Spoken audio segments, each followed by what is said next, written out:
कि पवित्र पौराणिक समुद्रगामिनी नदियाँ, उनमें कोई व्यक्ति मलमूत्र विसर्जन करता है या गंदगी करता है तो उसे ब्रह्म हत्या का पाप लगता है। स्कंद पुराण, ब्रह्मवैवर्त पुराण, पद्म पुराण, जाने कितने पुराणों में हमने इस प्रकार के श्लोक पढ़े हैं। कई प्रकार की ब्रह्म हत्या है। उसमें तीर्थ के जल को दूषित करना ब्रह्म हत्या है। किसी सरोवर के किनारे मलमूत्र त्याग देना यह ब्रह्म हत्या है। उसमें मलमूत्र का मिश्रण हो जाना यह ब्रह्म हत्या के समान पाप है। इसलिए महाराज जी लिखा है कि नदी का गर्भ जहां तक है, गर्भ जानते हैं, बरसात में जहां तक बाढ़ आने पर जहां तक पानी आ जाता है बरसात में, तो जहां तक पानी आ जाता है प्रायः प्रतिवर्ष, वो नदी का गर्भ हो गया।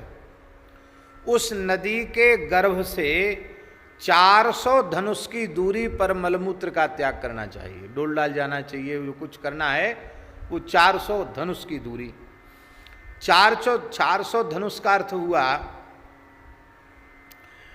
4 हाथ का एक धनुष माना जाता है।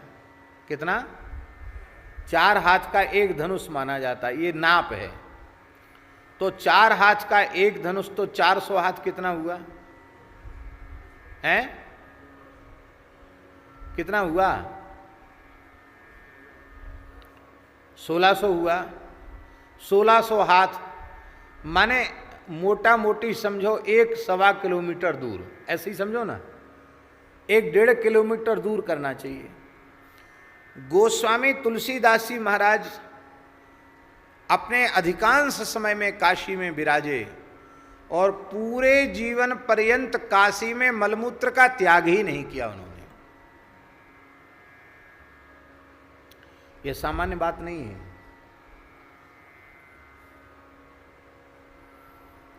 गंगा जी के तट पर रह के मलमूत्र त्याग नहीं किया उन्होंने। आज भी एक टुकड़ा 80 घाट में रखा है, अब तो भग्न अवशेष मात्र है वो। एक छोटी सी नौका तुलसीदास जी महाराज ने बना रखी थी। सवेरे जब स्नान के लिए जाते तो अपने नौका में बैठ जाते और स्वयं उसको खेते हुए उस पार चले जाते। उस पार फिर उतनी दूरी पर 1.5-2 किलोमीटर दूर जाकर अपने शरीर की क्रिया करते और फिर वहीं से इधर स्नान करके फिर आते, नियम करके आते और फिर शाम को फिर वहाँ जाते।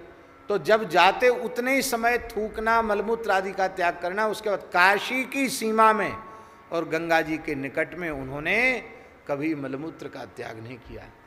ऐसी धाम